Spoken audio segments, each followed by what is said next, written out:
Yo yo tout le monde, bienvenue au Redcon Movie Club. Alors maintenant, je vais vous faire, je l'ai déjà fait plus tôt dans l'année, un top de mes films les plus attendus pour les prochains temps.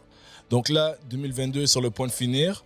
J'ai un top 10, top pas nécessairement dans l'ordre, mais c'est 10 films que j'attends absolument entre maintenant, la fin de 2022 et 2023. Espérons que tous ces films sortent d'ici 2023, sinon peut-être que ça va étirer sur 2024. Donc, je vais tout de suite aller avec le premier film. Le premier film, c'est Emancipation. Emancipation, c'est le prochain film de Will Smith. Il y a peut-être des gens entre vous qui ont vu les trailers apparaître un peu partout, avec des petites images en noir et blanc et tout. Will Smith joue un esclave, ou un ex-esclave plutôt, dans le temps de Lincoln, où Lincoln vient d'annoncer que les Noirs sont libres. Sauf qu'on est dans une époque aux États-Unis où le Sud n'est pas d'accord avec cette nouvelle annonce du président, et le Nord est plus d'accord pour la liberté. Ça crée des conflits entre les deux bords. Puis je pense que l'histoire, c'est qu'il essaye de changer, de se promener, de changer d'état, de passer du Sud au Nord. Pas sûr exactement tous les détails, mais c'est une vraie histoire avec un personnage historique quand même connu. Et je vais mettre l'image à l'écran, mais c'est le personnage qui a inspiré cette image classique c'est une photographie du dos d'un homme esclave rempli de cicatrices de fouet, de coups de fouet. Cette photo est devenue très, très, très, très légendaire, on pourrait dire, qui a marqué l'histoire. Alors, c'est l'histoire de ce personnage, cet homme, qui a vraiment existé. Pourquoi j'ai hâte de se voir? C'est à cause que, premièrement, Will Smith, acteur de calibre, tout le monde le sait. Deuxièmement, historiquement, c'est une histoire qui a jamais été racontée. Ensuite de ça, c'est un film de Antoine Fuqua, qui est un bon réalisateur, qui a été connu dans les films d'action récemment aussi, avec des films comme Equalizer, mais aussi dans le drame et le suspense, parce que c'est même la personne qui était derrière des films comme Training Day, qui a donné son Oscar à Denzel Washington. Donc, Emancipation, j'ai vraiment hâte de voir ce film. Et aussi voir s'il y aura une petite controverse qui va venir avec, parce qu'on sait qu'est-ce qui s'est passé avec Will Smith cette année avec la fameuse claque. Will Smith, pour vous mettre en contexte, clairement, parce qu'il y a des mots un peu à droite à gauche, l'histoire se mélange. Will Smith n'est pas banni de recevoir un Oscar, n'est pas banni d'être nominé aux Oscars. Tous ceux qui pensent que c'est plus possible, c'est pas le cas. Will Smith est tout simplement banni d'être présent à la cérémonie. Et c'est pour les 10 prochaines années. Ça, c'est officiellement ce qui est arrivé. Donc, Will pourrait être nominé, mais c'est vrai que les gens vont peut-être, même les personnes, les membres de l'Académie qui vont considérer les films, vous pourrez voir le film, dire qu'il est bon, mais à cause qu'il y a l'élément historique de ce qui est arrivé à Will Smith, décide de ne pas le nominer. Ça se peut que dans le subconscient des êtres humains, les juges ne penchent pas vers lui. Autre truc qui peut arriver, c'est que la compagnie derrière ne met pas le film en possibilité d'être nominé, parce que d'habitude, ce qu'on fait, c'est que on communique avec l'académie, on s'inscrit, c'est comme si on charme un peu, c'est comme vraiment une campagne de promotion pour considérer, for your consideration, c'est comme ça qu'ils appellent ça, pour considérer notre acteur, considérer notre film comme meilleur film, considérer nos effets spéciaux. Quand ils savent qu'ils ont une chance, les compagnies font ça. Et pourquoi ils font ça aussi? C'est de l'argent qu'ils doivent dépenser, mais c'est que si jamais tu es nominé, ben c'est un nom de plus, c'est un spotlight sur toi. Si jamais tu gagnes, encore plus. Donc, c'est un investissement, mais il faut penser que notre film vaut la peine. C'est pour ça qu'il y a même des films surprenants qui l'ont fait, puis ça a été bénéfique. Des films comme des films de Marvel qui ont commencé à le faire, et Black Panther a été nominé pour Best Picture. Donc, c'est des trucs que les gens ne s'attendaient pas, mais les gens osent envoyer des for your consideration. C'est Apple TV qui est derrière Emancipation. Fait que le film va sortir aussi sur Apple TV. Ceux qui ont Apple TV Plus en streaming, il va sortir aussi en streaming. Et en plus de sortir au cinéma, est-ce que Apple TV va aller pousser là-dessus? Parce que peut-être qu'il pourrait faire un consideration et que même s'il n'est pas nominé, ça peut créer une controverse du fait que, regardez, il était considéré puis il l'a pas été. Ça pourrait faire parler. Tout comme le film pourrait vraiment être un excellent film et mériter de gagner, mais que les gens parlent de regarder ce film à cause de la claque de Will Smith. Il n'a pas gagné, mais ça aurait dû être le film qui gagne. On ne le sait pas, le film n'est pas encore sorti.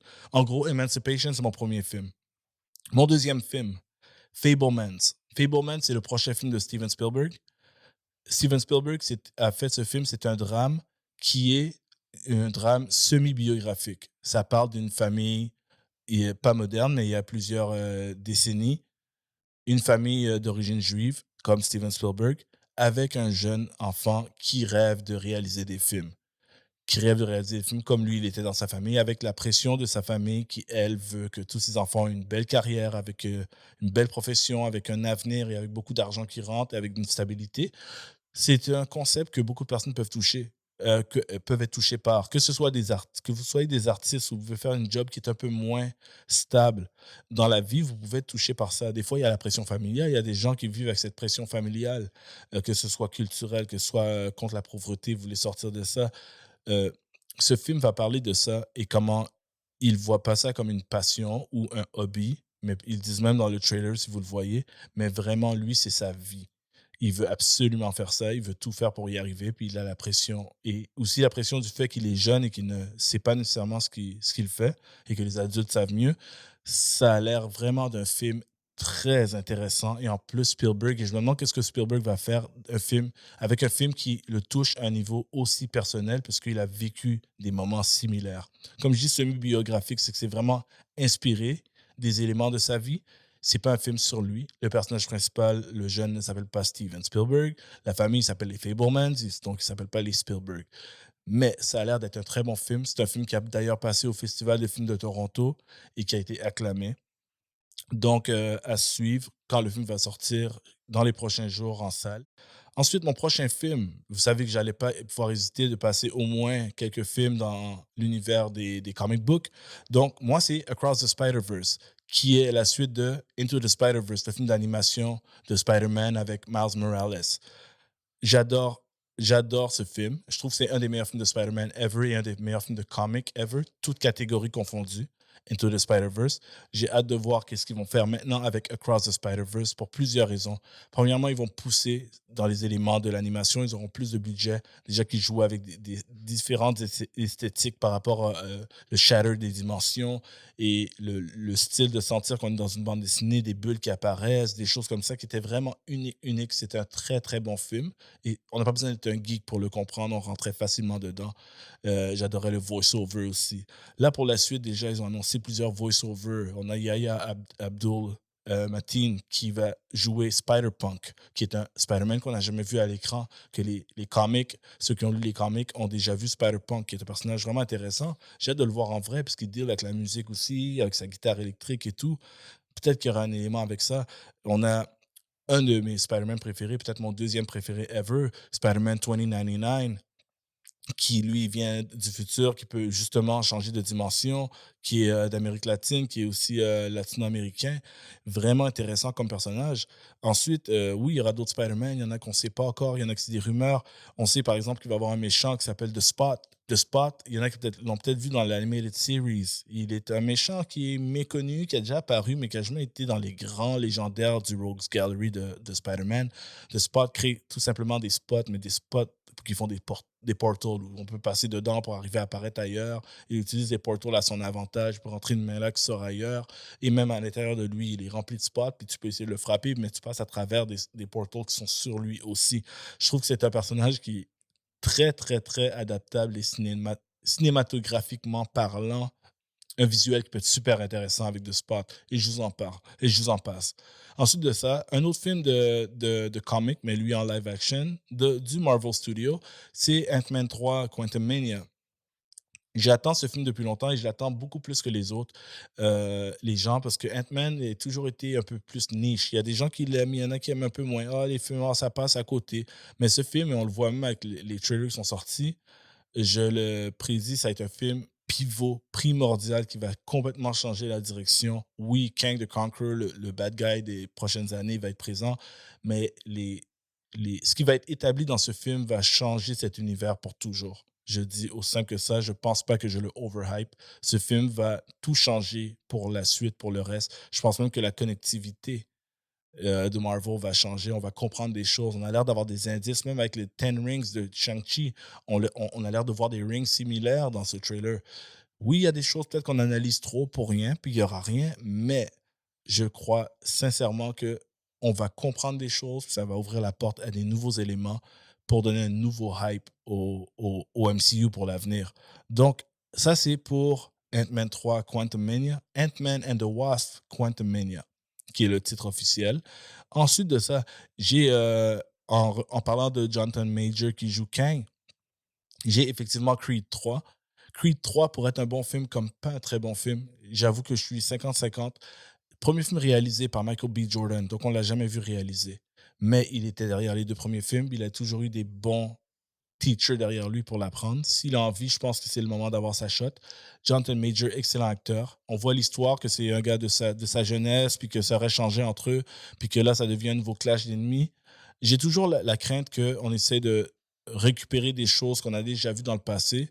De la même façon que moi, je n'étais pas trop fan de Creed 2, ce qu'ils voulaient faire avec le fils de Drago, qui est le méchant de Rocky 4. Puis j'ai trouvé que, bon, comment ils l'ont fait, c'était bon, mais l'idée de faire ça, j'ai pas trouvé que c'était une idée originale pour avancer l'histoire. Le déroulement, c'était quand même mieux que j'aurais cru. Celle-là, j'ai un petit doute pour une seule raison, parce que je trouve qu'il y a des éléments de Rocky 5.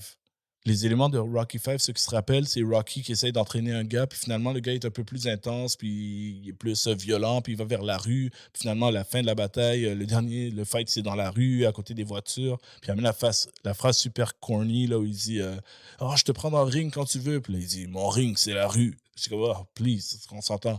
Donc, j'espère que ça va pas aller dans une direction corny parce que le, le premise de base, qui est que c'est son ami, puis qu'ils ont un background, tout ça, qui est allé en prison à sa place, ça j'aime bien.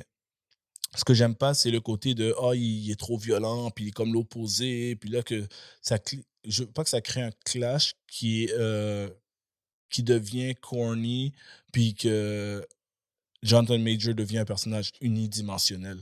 Et je veux vraiment le contraire parce que le personnage a l'air de le connaître depuis sa jeunesse. J'aimerais voir la culpabilité qu'il ressent, qu'on soit dans l'émotion. J'espère qu'ils vont aller dans cette direction.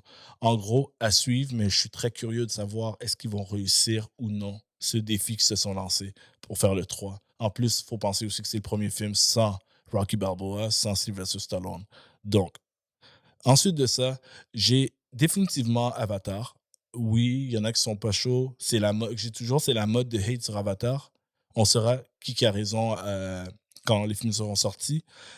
Pourquoi j'ai hâte de voir Avatar, c'est que voir qu'est-ce qui a fait que James Cameron a pris autant de temps à les sortir, voir l'évolution technologique, c'est sûr, c'est super intéressant, visuel. Voir l'histoire, parce que le premier, on s'entend que c'était une histoire assez classique qu'on a vu dans plusieurs films, les Pocahontas, les Ferngully, on en passe, c'est une histoire qui existait, ce concept de base. Mais maintenant qu'on a passé par-dessus ça, on est encore dans cet univers qui était fascinant. Est-ce qu'on peut avoir une histoire plus développée, plus intrigante dans cet univers? C'est tout ce qui manquerait. Parce que c'est pas l'univers qui manquait d'imagination ou d'intrigue. C'était plus le storytelling du premier film qui était une présentation.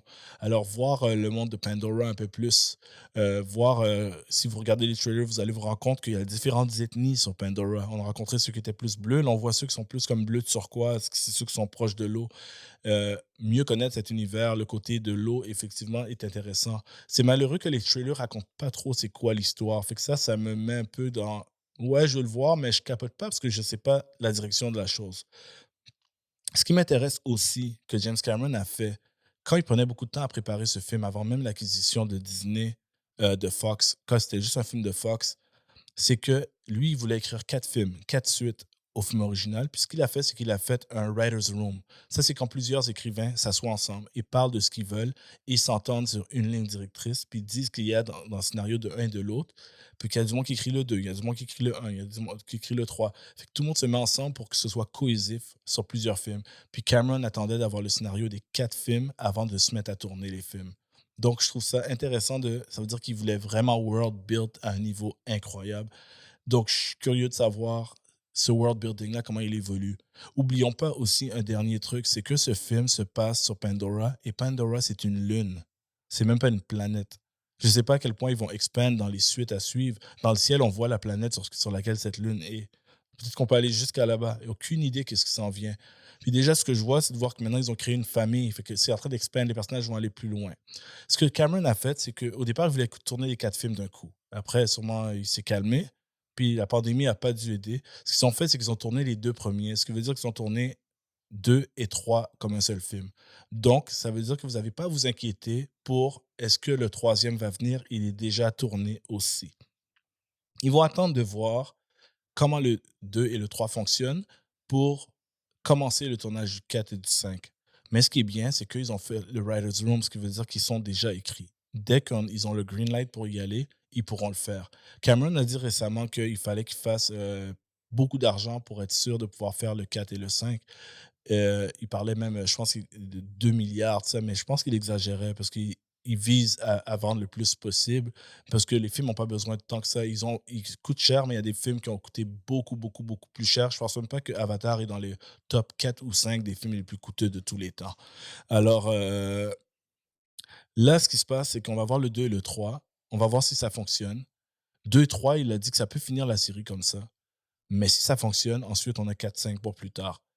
Je serais curieux de savoir comment ça va être. Et je suis curieux de savoir, est-ce qu'après le 2, je suis intrigué à un reste? Parce que le un a fait un world building. J'étais pas nécessairement intrigué pour un 2, même si l'univers est beau.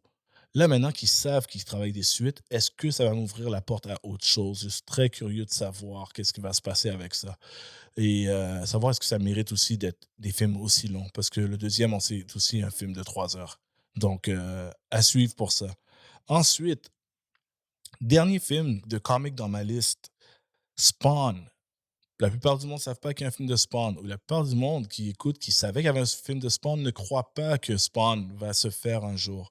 Le problème, c'est que Todd McFarlane, qui est le créateur de Spawn, a les droits de Spawn et a toujours, toujours, chaque année dit que les films s'en venaient, mais c'était un peu dit n'importe quoi parce que ça avançait pas bien. Et les studios ne voulaient pas faire le film que lui voulait faire. Parce qu'il voulait faire un film rated R, hardcore, violent, et qui peut-être même n'aurait pas tout de suite commencé avec Spawn, mais plus commencé avec les enquêteurs qui trouvent des cadavres, qui trouvent des scènes de crime, et puis graduellement, on voit Spawn qui arrive. On sait qu'il y a un scénario, il y a beaucoup d'éléments, il fallait qu'il trouve un acteur, plein, plein de choses pour le rapprocher plus de son origine de bande dessinée. Euh, Là maintenant, pourquoi c'est plus près de jamais qu'être fait? C'est que probablement ils ont leur acteur. Et l'acteur, c'est Jamie Foxx. Jamie Foxx a accepté. Jamie Foxx va jouer Spawn, Al Simmons. C'est lui, jusqu'à preuve du contraire, ou à moins qu'il y ait un gros drama qui arrive ou qu'il n'a plus le temps, c'est lui, il veut le faire. Ils ont un accord. C'est clair que c'est lui qui le fait. En plus de ça, le film serait réalisé avec la compagnie de production Blumhouse. Ceux qui ne savent pas qui sont Blumhouse, ils sont derrière le rise de beaucoup de films d'horreur que vous avez vus depuis les dernières années, que ce soit les Insidious, que ce soit les Annabelle, que ce soit un paquet de films comme ça. Blumhouse est derrière même certains des grands classiques qui sont revenus, comme je pense Friday the 13th, certains. Blumhouse, leur succès, c'est l'horreur. C'est vraiment une entreprise de films d'horreur et de gore et de drama. Mais Blumhouse, c'est aussi une compagnie qui réussit à faire des millions avec des films qui ne coûtent presque rien. Quand je dis rien, j'exagère, mais c'est des films qui n'ont pas coûté cher, mais qui ont vendu énormément. Alors, je pense que c'est ce que Spawn a besoin. Puis Spawn a vraiment une base horreur. Et si on peut avoir un film de comic qui ne se gêne pas pour mettre le gore et l'horreur quand c'est nécessaire, c'est bien Spawn. Alors, avec un acteur comme Jamie Foxx, avec Blumhouse derrière, je pense qu'on est vraiment sur la bonne voie. Et j'espère vraiment que le film va commencer, parce qu'il n'est pas encore en tournage. J'espère que j'ai entendu parler dans les prochains mois qu'il commence à filmer ce film. Je pense que c'est le temps. Et maintenant, dans une ère de film de comic qui sort, c'est un style de film de comic qu'on n'a pas encore vu. On a vu les Marvel, on a vu DC qui veut revenir, on a vu des trucs variés. Même Marvel essaye de faire autre chose à l'intérieur de leur film de Marvel pour diversifier les thèmes, mais on n'a pas encore vu l'horreur. DC est un peu shy de rentrer sur le plus hardcore, il commence, et Marvel va pas aller plus loin vraiment pour l'instant que quelque chose comme Multiverse of Madness côté horreur. Donc du vrai hardcore horreur rated R, je pense que Spawn pourrait être le film pour le faire. Ensuite de ça, j'en ai deux derniers pour vous. L'avant-dernier pour moi, c'est Glass Onion. Glass Onion, qui est la suite de Knives Out. J'avais mis dans ma liste précédente, mais maintenant le film est sur le point de sortir. J'ai vu les trailers, j'ai encore plus hâte de le voir. Un autre film qui a joué aussi dans quelques festivals et qui a vraiment été apprécié. C'est un film qui va sortir au cinéma et quelques semaines plus tard va sortir sur Netflix parce que Ryan Johnson, qui est derrière Glass Onion, a un deal avec Netflix pour faire le 2 et le 3. Donc, le 2 arrive sur Netflix dans pas longtemps, après être sorti au cinéma. Et il y a un 3 qui va se faire aussi. Ça a l'air vraiment intéressant. Les nouveaux acteurs, les nouveaux settings. Tu as des Edward Norton, tu as des Dave Bautista. Écoute, les noms, j'en passe. Ça a l'air vraiment, vraiment intéressant et différent du premier. Donc, je suis très, très curieux de voir Glass Onion dans les prochaines semaines. Et mon dernier, c'est un autre film que les gens ne savent pas nécessairement que se fait. C'est Mad Max Furiosa. Mad Max Furiosa avec Anna Taylor-Joy qui va jouer Furiosa qu'on a vu dans le dernier film de Mad Max. Furiosa, Anna Taylor-Joy va jouer Furiosa en plus jeune parce que c'était Charlize Theron qui la jouait dans le film précédent.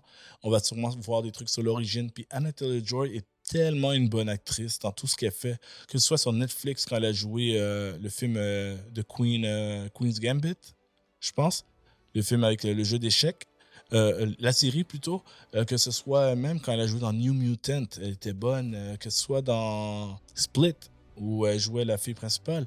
C'est juste une actrice qui perce l'écran, qui sait vraiment ce qu'elle fait. Puis pour faire un film comme Mad Max, et en plus Mad Max, dans l'univers de Mad Max, on a toujours eu des films où le personnage principal c'était Mad Max. Mais là, c'est Furiosa pour la première fois, mais il va encore être réalisé par George Miller, le réalisateur de tous les films de Mad Max pour l'instant. Va revenir, mais mettre un autre personnage de l'avant. Je trouve que ça lui donne une deuxième vie à George Miller, mais aussi à l'univers de Mad Max, de maintenant le voir de l'approche de quelqu'un d'autre qui est un personnage qui a vraiment été apprécié, Furiosa. Donc, je suis très curieux pour savoir ça. Puis c'est ça, et ça fait mon top 10 de films que j'attends pour 2022, 2023 and beyond. Espérons que c'est tous des films qui sortent très bientôt. Alright? So, si vous avez des questions, des commentaires ou des films que vous attendez aussi, vous pouvez les mettre dans la liste. Vous pouvez les mettre dans les commentaires. Vous pouvez me laisser vos commentaires. Même les commentaires par rapport à mes films que moi j'attends. Est-ce que c'est des films que vous attendez? Est-ce que c'est des films que vous voulez absolument rien savoir, que ça vous fait ni chaud ni froid? Ou des films que vous voulez rien savoir? Alright? So, on se parle, on se check bientôt. Follow, subscribe, suivez, likez, partagez avec des gens qui aiment le produit, ce type de commentaires, ce type de contenu. Alright? On se check bientôt. Peace. Encore moi. Bon, j'arrive avec la magie du montage parce que je vous ai dit que j'avais 10 films que j'attendais pour 2022-2023. Mais après, je me suis rendu compte que j'en ai juste nommé 9 puis que j'en ai skippé un sur ma liste. Donc, je vais le dire, mon 10e film, c'est un film qui n'a pas encore de titre officiel, mais c'est Indiana Jones 5, le 5e film de la série. Premier film que Lucasfilms fait sur Disney et probablement le dernier film que Harrison Ford va faire en tant qu'Indiana Jones, vu son âge avancé. Et lui a aussi dit qu'il voulait terminer avec cette série, qu'il pensait vraiment que c'était une bonne finale pour lui. Pourquoi je veux voir ce film? J'ai eu un goût très amer avec le 4e, comme la plupart des gens, Crystal Skull. Mais j'adore le personnage d'Indiana Jones en général. Harrison Ford était né pour le jouer, bien sûr. Et le réalisateur de ce film, ce ne sera pas Steven Spielberg, même si je l'adore. Il était temps qu'il fasse autre chose, surtout qu'il a fait le 4e. Et le réalisateur, c'est James Mangold. Puis James Mangold, si vous ne savez pas c'est qui, vous pouvez le Google. C'est un réalisateur que sa filmographie parle d'elle-même. Il a fait des films comme, récemment, des films comme Logan. Des films comme, il a fait aussi The Wolverine, le film juste avant. James Mangold a des films dans toutes les catégories de films. Il a fait des films à Oscar comme Walk the Line avec Joaquin Phoenix qui jouait Johnny Cash, la biographie de Johnny Cash. James Mangold, c'est un réalisateur aux multiples talents qui aime aussi toucher à des styles de films qu'il n'a jamais touché avant. Il a son style, il a son esthétique, il a ses types de personnages, ses façons de faire, mais il y a quelque chose qui est unique en lui. J'adore beaucoup son type de réalisation et il est capable d'être aussi divertissant que émotif, qu'il touche à tous les éléments d'un bon film, d'un bon filmmaker. Indiana Jones, s'il réussit à faire un bon film, ça va être aussi un défi très intéressant de jouer avec Harrison Ford qui a atteint un certain âge. Le personnage est rendu dans les années peut-être 50, peut-être 60. On a vu quelques petites images. On a l'air de voir de quoi New York a l'air. On a aussi des autres acteurs. Le casting a l'air vraiment intéressant. On a Mads Mikkelsen qui joue un personnage, probablement un méchant, parce qu'il est bon à jouer des méchants. C'est un film que j'attends avec impatience parce que je sais que le réalisateur va vouloir montrer de quoi il est capable. C'est un défi. C'est un des premiers films dans le fond, le premier film que Lucasfilms fait qui n'est pas un film de Star Wars. Et c'est le retour d'Indiana Jones et de Disney parce que Indiana Jones et Disney ont toujours une relation, même si le film n'était pas un film de Disney. C'était un film où que les manèges de Indiana Jones étaient à Disney. George Lucas voulait qu'Indiana Jones soit dans les parcs d'attractions de Disney. Harrison Ford est Indiana Jones. Le personnage est inspiré de lui, comme lui est inspiré du personnage. Le personnage, Harrison Ford a une vraie cicatrice en dessous du menton qui est une cicatrice qu'il a dans la vraie vie. Et le personnage a même une explication dans Indiana Jones 3 de pourquoi, quand il était jeune, il s'est fait cette cicatrice. C'est vraiment un personnage qu'il a créé et évolué avec.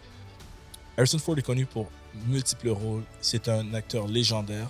Il a des grands classiques. J'adore Han Solo dans Star Wars. Il est Han Solo, il est incroyable. Mais il est encore plus Indiana Jones. Harrison Ford est Indiana Jones. Donc j'ai vraiment hâte de voir qu'est-ce qui va arriver pour ce film-là. Les trailers devraient être imminents, sortis.